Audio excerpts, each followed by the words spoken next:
आज रोशनने माझ्यासाठी एक खूप महागडं प्रोडक्ट आणलं आणि ते काही मला आवडलं नाही. ते का बरं तुम्हाला पुढे सांगते. पण त्याआधी मागच्या ब्लॉगमध्ये तुम्हाला मी सांगितलं होतं की आम्ही बॉडी चेकअप केलं होतं आणि त्याचेच रिपोर्ट्स घेऊन आम्ही डॉक्टरकडे गेलो होतो. घरी आल्यावर इथे मी मस्त लौकीचे थालीपीठ बनवले होते, ते खाऊन घेतले. मग रोशनची थोडीशी शॉपिंग करायची होती म्हणून बाहेर पडलो. इथे रोशनने खूप साऱ्या गोष्टी ट्राय केल्या आणि त्या घेतल्यासुद्धा. मग आम्हाला थोडीशी भूक लागली होती परत, म्हणून आम्ही मग इथे चीज केक खाल्ला आणि आमच्या दोघांचाही ना चीज केक खूप जास्ती फेवरेट आहे.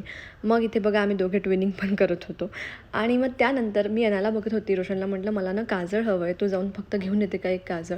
आता मी नेहमी ना लॅक्मेचं काजळ यूज करते. तो गेला मॅकमध्ये आणि माझ्यासाठी 2200 रुपयाचं काजळ घेऊन आला आणि हे काही मला आवडलं नाही, कारण मी ना मेकअप गर्ल बिलकुल नाही आणि मला ते काही फार महागडे घ्यायला आवडत नाही. लॅक्मेचं पण काम चालून जातं आणि छान आहे. आणि मग तेच माझं पस्तावा करणं चाललेलं होतं. तो मला टेन्शन घेऊ नको, चहा पी. आणि इकडे अनाया आपली ना एक एक मुरमुरे मखाने काढून बाबाच्या हातात देत होती. इकडे माझं तेच पाहणं चाललं होतं, अरे यार एवढं कशाला आणलं रोशन. त्यानंतर अनायाची थोडीशी शॉपिंग करायची होती म्हणून आम्ही तिकडे गेलो. रोशनला अनायासाठी ही कॅप आवडली होती, पण मी ती काही घेऊ दिली नाही, कारण ऑलरेडी मी तिच्यासाठी एक कॅप आणलेली होती. मग तिच्यासाठी हे मस्त क्यूट शूज घेतले. तिथे आम्ही चालून बघत होतो तिला त्या शूजवर तिला कसे होत आहे. घरी आलो, नेहाकडे गेलो. नेहाने तिच्यासाठी एक मस्त गिफ्ट आणलं होतं. त्यानंतर ते घेऊन घरी आलो, तिच्यासाठी जेवण बनवलं.